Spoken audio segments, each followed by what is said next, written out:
Hello and welcome to Celebrity Home.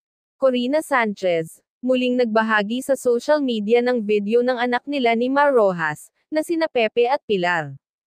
Kinagiliwan ang kambal dahil sa pagkanta nila ng mga pamaskong awitin. Di maitatanggi na napakabibo ng mga ito at hindi mahiyain. Agad naman itong umabot ng libo-libong views at positibong komento mula sa mga netizen.